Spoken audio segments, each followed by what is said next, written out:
If you're asking yourself, I wonder if she's wearing pyjamas, those look a bit pyjama-like, you would be absolutely correct.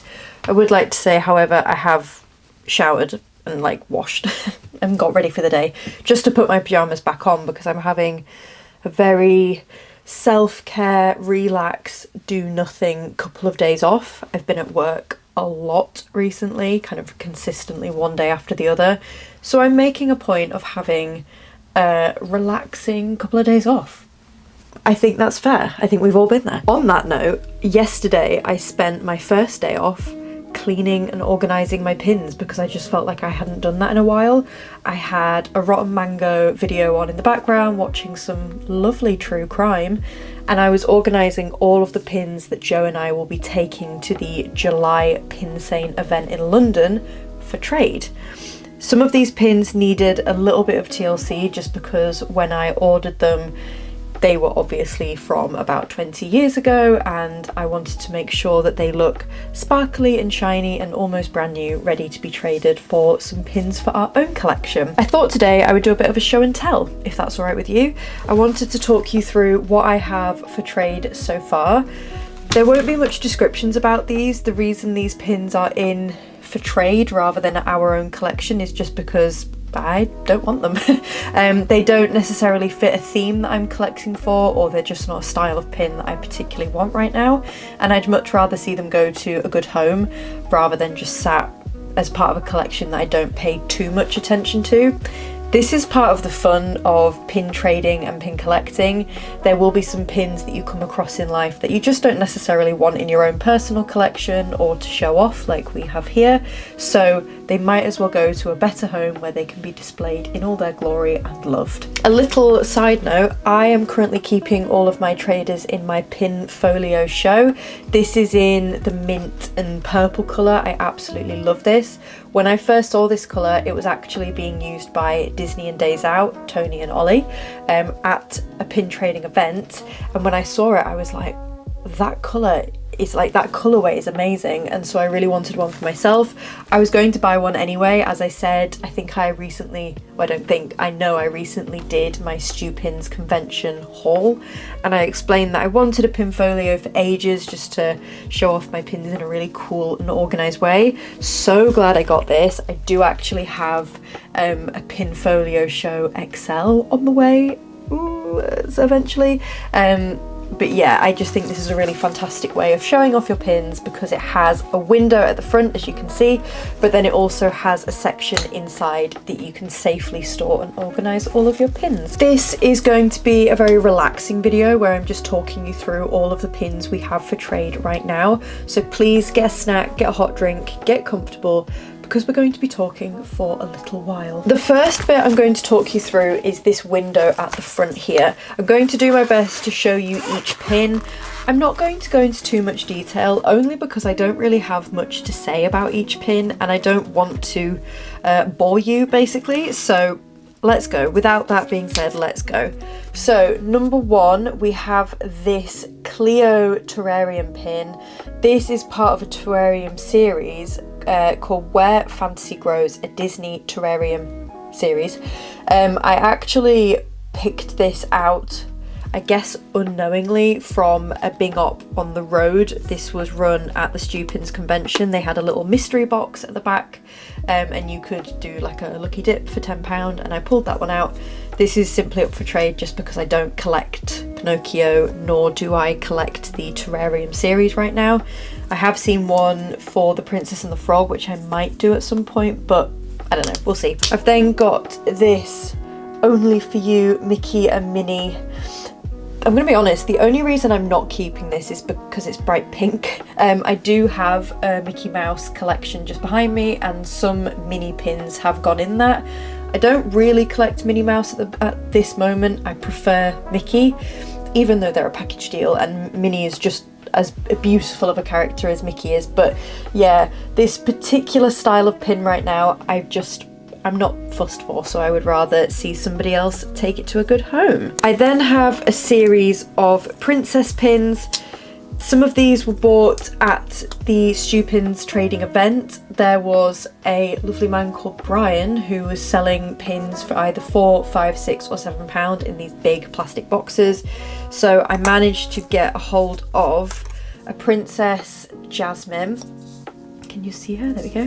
As well as an Aladdin and a Genie. I think these will just be lovely, really simple pins for somebody to add to their Aladdin or Princess Jasmine series.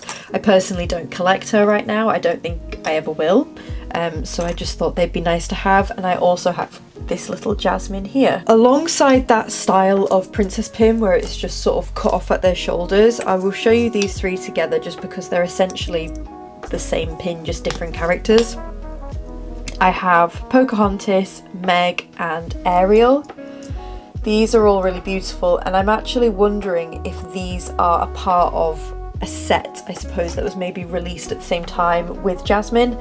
I did keep Aurora for myself. She was wearing a blue dress and I haven't got an Aurora pin yet where she's wearing blue and not pink.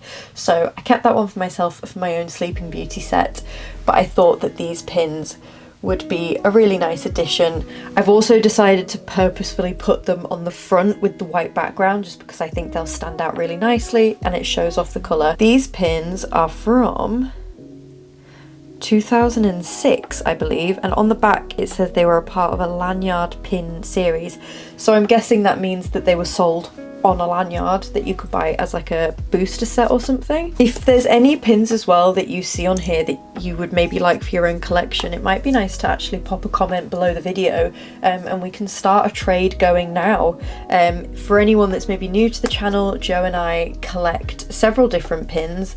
I personally collect the princess and the frog. I also collect Stitch usually dressed up as a different character, as well as Mickey and anything that has a Disney castle on the pin. We also have mini collections of Toy Story, Monsters University. Joe collects Marvel, Avengers, Cars, a little bit of Brother Bear, I'm kind of wanting to start that. Anything else? Oh, and I also try and collect a little bit of Sleeping Beauty with Maleficent just because I think those pins are really beautiful. You can find me on TikTok, Instagram, YouTube. It'd be nice to get the conversation going. Something I've loved with all of my kind of long Disney videos is a lot of people reaching out to me and talking about their own collections, where they like to buy their pins or even trade their pins. It's a really fantastic community to be a part of, so yeah, let's keep the conversations going. Alongside the Disney princess theme, this is the final one I have from this particular set that I did actually trade a little bit of at the Stupins convention. I have this little telephone and it just says bell calling. It's like a little iPhone. I think I recently saw on either Vinted or eBay there was a Cinderella and a Rapunzel of this, so I'm tempted to get those two. And then I've got a little set that maybe somebody else could start and trade with me. These are two pins that I think will do quite well, purely because I've seen them circulate quite a lot with lots of different characters, so whether you're trading for a specific style of pin or a specific character, these are quite versatile. And they're also from, I'm not even going to try and read that. So these are two little Mickey heads. This is Pinocchio, of course, and this is Marie. I think these ones I've seen on a lot of Disney trading videos on TikTok, especially in the States. I feel like even if these ones specifically aren't mystery pins, they often look like the style of mystery pin that you get across the world. And yeah, if those are two particular characters that you like, they're quite nice little simple pins to add to your collection. I've got two pins here that are very similar to each other. I personally just haven't kept these, even though they're Mickey Mouse, which I do collect. Just not my kind of style personally. I'm not too familiar with what set they came from or what style. This is something that I do need to get better at.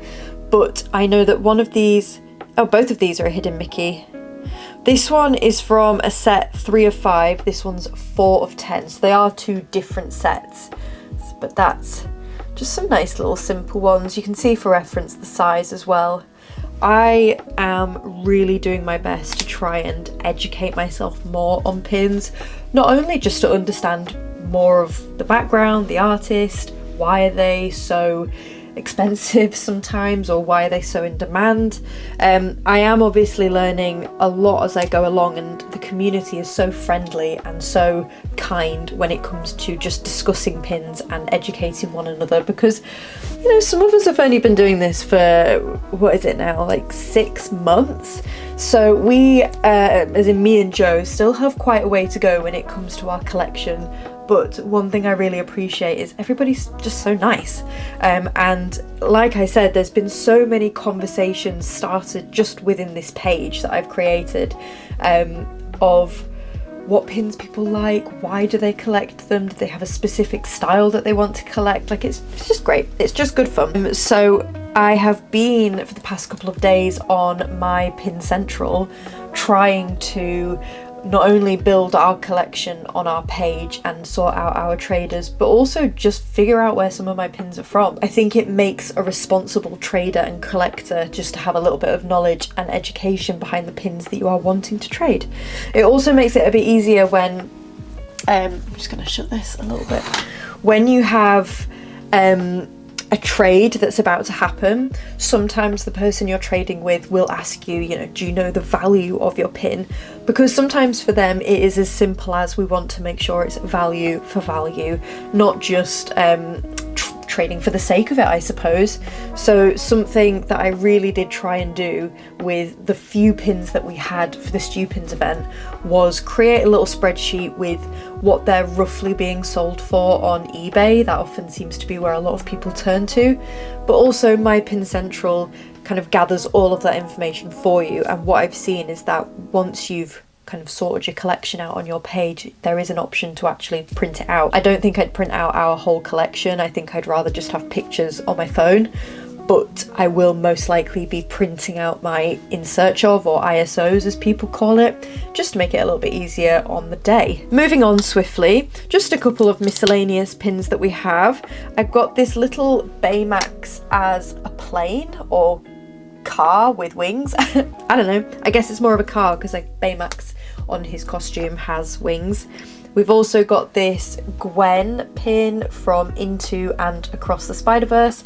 Really like that one. I think just the style in itself wasn't quite something that Joe and I were looking for at the moment, so we've decided to put that one up in our trades.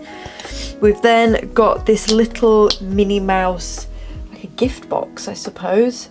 I don't really think I was just drawn to this one very much. I suppose it's part of a much bigger series of lots of characters like gift boxes, so for now I'm more than happy for it to go in the traders. Then got this little Pixie Power, I think it says, yeah.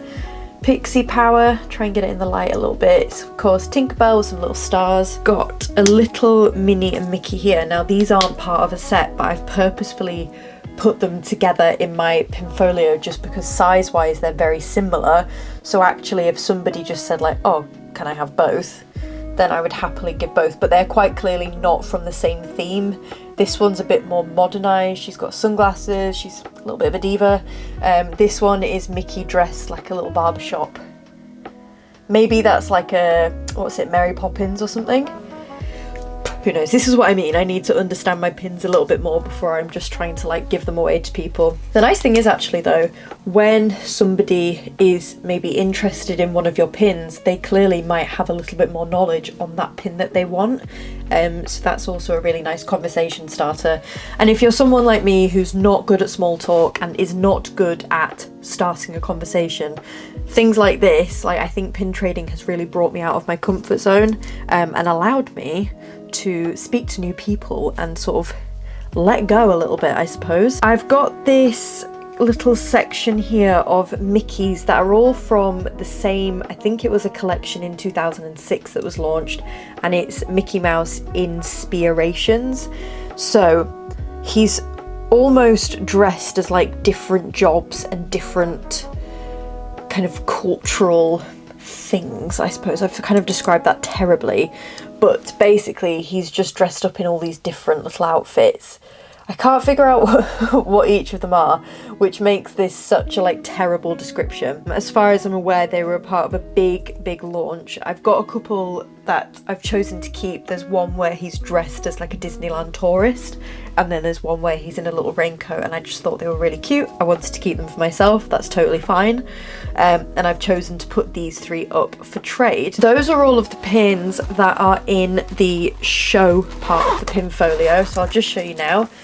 Most likely before the event in July, Joe and I will have a little sit down, organise all of our pins. I am going to definitely get on my Pin Central and try and build a little spreadsheet of all the pins that we're trading, just so I'm more familiar with what we have in our collection in terms of value, year, where did they come from, are they limited edition, open edition, you know the jargon that we need. So moving on into the inside part, this is a lovely feature of the Pin Folio show, just as a little extra shout out if you're thinking of getting one. It comes with 2 of the Pin Folio boards. These are really, really cool, like dense foam boards that you can safely put your pins in. This one also has a protective plastic layer, just so when you close the Pin Folio, your pins aren't touching each other and they're not scratching anything. On this particular side, it might be easier just for me to show this board rather than getting them all out.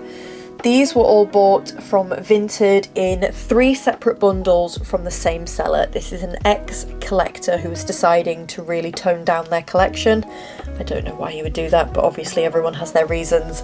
This is then put together as best as I could in different collections and sets. So we have a mixture of Disneyland and Disney World registration plates. Of course, it's Peter Pan, Snow White, 101 Dalmatians, and then this says Bibbidi Boppity Boo for Cinderella. I've then got this safari range here. So this is, if I can see it in the viewfinder, Donald, Goofy and Mickey all in their little safari garb coming out of the leaves.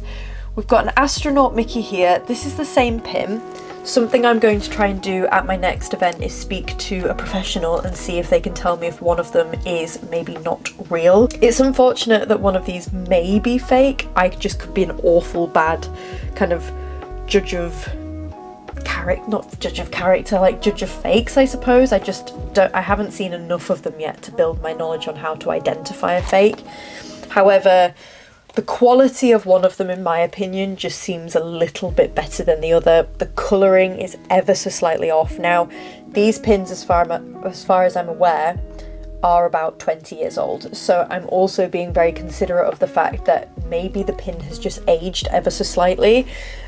So I'm going to see if I can compare these. More than happy to trade them both, however, if they are real. Even though they are a Mickey, they're just not the style of Mickey that I like. I've then got this shield here. I'll give you a close-up. I believe this is from the film Dumbo, purely because it has feathers and it has elephants. And when I was looking on my Pin Central yesterday, I found another pin incredibly similar, which was for the film Dumbo. So just like that in the light. I really like it. I like the simplicity of this pin, and I wonder if other films were a part of this series that almost have these little crests. I'm not sure. I'd love to know. We've then got this little series here of Mickey, Pluto and Minnie. They all have the word good on them, which makes me wonder if there's another pin set that has another word in to go with it. Otherwise, I'm not really sure why they would just have the word good. It feels a bit like unfinished, if you know what I mean. I could be wrong, and again, I'd love to learn more. Maybe like good boy, if it's maybe a Mickey and Pluto series. I don't know, something for me to learn. And then I've got these 2 pins here, which are really beautiful, simple, like gold coated pins of Minnie and Goofy here, with of course their kind of like their autographs underneath, I think. I'm a little bit tempted to keep that set for myself and see if I can find Mickey, Donald, maybe Daisy if she's a part of it, and build that collection fully before I put it up for trade. I might even end up keeping it.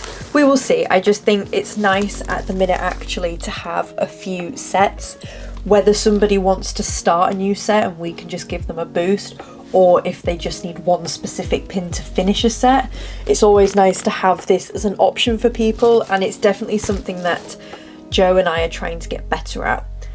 On a little side note, we are often quite bad at just buying pins to collect, which is obviously the whole point of being a pin collector, but if you also want to enter into the side of trading, it can be quite hard sometimes to spend your money on something that you A, don't necessarily have an interest in, but also B, parting with your money knowing that at some point you have to give that product away.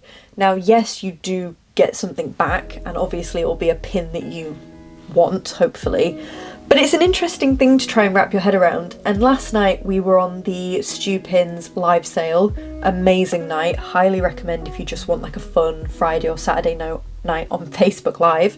And we kept saying to ourselves, like a couple of weeks ago, we will use this live sale to get traders, like we just want to get traders.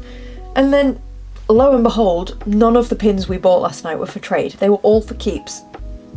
And I was fine with it. Like, it was absolutely intentional. By the end of the night, I was like, no, I want that pin, or I want that one. But then I was like, well, then again, I've just spent X amount of money on pins that I'm not trading again. There's one that I think I might potentially put up for trade that I got nearer to the very end. But I could easily look at it when it arrives in the post and be like, no, that's mine. I want to keep that. I don't know. It's a tough little world to be in. It's a fun but tough world to be in when you have to kind of organise yourself to be like, no, be strict. You're only spending X amount on this, and then, I don't know. You know what I mean? I think, as I said, me and Joe are still relatively new to this world. We've been collecting we've been collecting for about 6 months, trading properly, I would say, since the Stu Pins event. We've really not done any trading since then, until then, should I say. But it's hard. It is really hard to sort of know what to look for. I'll probably make a little point of this at the end and actually discuss what I'm trying to articulate now, but let's get back to what we have. This is the final page, and this is more miscellaneous sort of standouts that I think will do really well. We've tried our best to keep the backing cards for quite a few of these pins, just because we can appreciate some people would really want the card as well as the pin, just because it does help increase the value and the quality just a little bit. So we've got this Starbucks Discovery Series pin here. This is the Hollywood Tower of Terror. I really love this. I was tempted to keep it myself just because we do have a very small collection of Tower of Terror, but I don't know. There was something about it where I thought I'd rather just see somebody else enjoy it. We've got a Thor pin here, Bring the Thunder it says, and it's actually like a proper little photograph of Chris Hemsworth. Joe loves the character Thor, but I just think it was the style of pin he didn't necessarily want, so we're happy to put it up for trade. We've got a little Maleficent here. We've got a little Dopey pin here, which really intrigued me because on the back of it, it says Cast Lanyard Series. Now, I understand that they have Cast Refresh and they have limited edition or hidden Mickeys. There's many different types. Can somebody tell me in the comments, is a Cast Lanyard purely what gets released to the cast to wear on their lanyards to trade? Do the cast get given a lanyard full of pins each day? Like, how does it work? This one also has, it says 106 to 110. What does that mean? Because I'm like, does that like equate to the number of pins that have been released? So this is number 106 to 110 of the next series of pins that were released to cast. I don't know. This is what I want to learn. I'd love to know, because I feel like that bit of information on the back is clearly significant. I'll give you a little close-up of the Maleficent pin as well.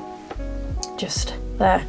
Now, I did mention earlier that we do collect Maleficent pins. I think this one for me was just a little bit small and a little bit simple, and we do have a pin incredibly similar to this with just a bit more detail. So I was happy to put this one up for trade. I don't know, there was just something about it that I thought, I just don't necessarily want it in my collection. I'm not particularly fussed for it. We've then got this Captain America Avengers A. Joe has started collecting these, but in a slightly different version of this A format. They're smaller, not as detailed with the character on it. The actual A itself represents each character and their style, so he's happy to put that one up for trade. We've also got this one which we bought in Paris last September when they just released the new Halloween pins. It is Spider-Man as a pumpkin. It's a bit of an odd take. I think sometimes they come out with one-offs and like themed pins that I know somebody out there will absolutely love it, and I'm not saying this to discredit that, but sometimes you look at a pin and you're like, that's so niche. Like that style of like, of course Spider-Man's a pumpkin, what else would he be? But yeah, I didn't see any other characters in that style, unless it's maybe an annual thing and I've just completely missed the mark. This one, I am still debating with Joe whether we should put this one up for trade, purely because I think for several reasons. It's Brother Bear, it's Coda, it's just a really like whimsical, cute little pin. Joe and I love Brother Bear, and there's a couple of pins that he has an eye on at the minute from the film, and so I'm thinking in my head, why are we trading that one that we have? Like, why are we putting it up for trade? I don't know, but it's in there for now anyway, because it is, Joe bought it, so it is really his decision if he wants to trade it or not. And then finally we have these two pins that were actually part of a trio set. I think these will be quite familiar for a lot of people. It did come with a Lightning McQueen, oh, upside down, if I flipped him, oh yeah, a Lightning McQueen Ka-Chow. This was a part of a trio, like I said. I believe it was to celebrate 30 years of something. However, we just got it for Joe to keep the Ka-Chow rather than Wally or Enchanted. I did cut these to make them individual cards. I don't know if that would affect the value much. If somebody doesn't want the card, they can obviously take it back. But yeah, I think for now this is not a bad start. We are anticipating the July event to be a little bit crazy. Stupins hosted what we gathered to be quite a calm, relaxed, very chilled out training event. It was one of the best days this year, one of the best days ever, I think, for me and Joe. We had so much fun, and I wonder if part of our joy for that day was because it seemed very slow paced, relaxed, really chilled out, like I said.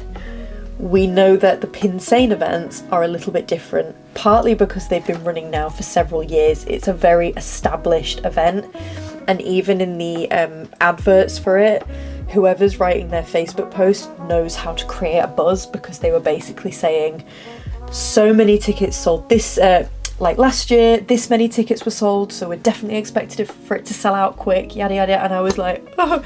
So we got tickets, we're so excited to go. Please comment below if you're also going to the London Pinsane trading event. We can't wait, but we are like a little bit nervous, and I know it's months away. We've got so much time to prepare, and literally prepare. We want to get all of our knowledge backed up, ready to trade with these pins. I already know that I'm going to be wearing shorts and t-shirts, because every vlog that I've seen, everyone's like warm and dehydrated, but having the best time. I think it's like when you go to Disneyland, you're overwhelmed, you're overstimulated, you're full of sugar, and you probably haven't drank water in a little while, but you're having a great time and you can't describe that feeling. So I think that's what I'm expecting the event to be like. I am so excited. I want to obviously build on my traders. I think Joe and I have both agreed that next month, if we are going to commit to spending money on any pins, they are going to be traders. That will make July so much more fun, because we won't be spending as much money. Hopefully we will just be trading pins and having fun. I don't know, though. I'm sensing I may still be spending a bit of money. Thank you so much for watching. It has been a true pleasure to show you all of my trading pins. I do have a couple of other videos that I would love for you to watch if you're still interested in looking at further collections. I have a most updated pin collection which I filmed in February, which is, I guess, already a little bit outdated, but please do check that out. I also have a vlog from the Stupins event, as well as a haul from the Stupins event, where I talk through all of the pins we traded and bought, including the Pinfolio.